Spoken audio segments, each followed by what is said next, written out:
Aiwa silks, Kasaragod, Kanhangad, Mangalore. Lok Sabha തെരഞ്ഞെടുപ്പിന്റെ ഭാഗമായി വോട്ടെടുപ്പ് നടന്നുകൊണ്ടിരിക്കെ ലക്നൌവിൽ നിന്നും യാതൊരു സുരക്ഷാ സംവിധാനങ്ങളുമില്ലാതെ EVM മെഷീനുകൾ ലോറിയിൽ കയറ്റിക്കൊണ്ടുപോകുന്നതിന്റെ ദൃശ്യങ്ങൾ സമൂഹ മാധ്യമങ്ങളിൽ പ്രചരിക്കുകയാണ്. മാധ്യമപ്രവർത്തകനായ അനുരാഗ് ധന്ദയാണ് യാതൊരു സുരക്ഷാ സംവിധാനങ്ങളുമില്ലാതെ EVMുമായി യാത്ര തിരിക്കുന്ന ട്രക്കിന്റെ വീഡിയോ ട്വിറ്ററിൽ പങ്കുവച്ചത്.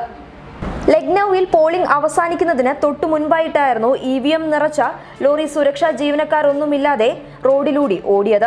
വോട്ടിംഗ് അവസാനിക്കുന്ന സമയം 6 മണിയാണ്. എന്നാൽ 5:30 ഇത്രയും EVMുകൾ എവിടേക്കാണ് കൊണ്ടുപോകുന്നത്?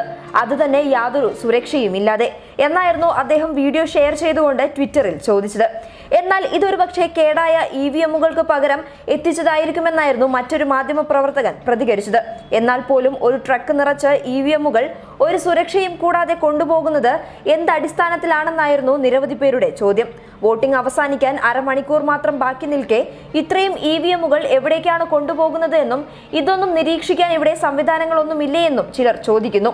EVMുകളുടെ വിശ്വസ്തത തന്നെ ചോദ്യം ചെയ്ത് പ്രതിപക്ഷ പാർട്ടികൾ രംഗത്തെത്തിയിരിക്കുന്ന അവസരത്തിലാണ് ഇത്രയും വലിയ സുരക്ഷാ വീഴ്ച വോട്ടിംഗ് ദിവസം തന്നെ ലക്നൌവിൽ സംഭവിച്ചത്. വിഷയത്തിൽ ഇതുവരെ പ്രതികരണത്തിന് തിരഞ്ഞെടുപ്പ് കമ്മീഷനോ ഭരണ നേതൃത്വമോ തയ്യാറായിട്ടില്ല. News desk public Kerala.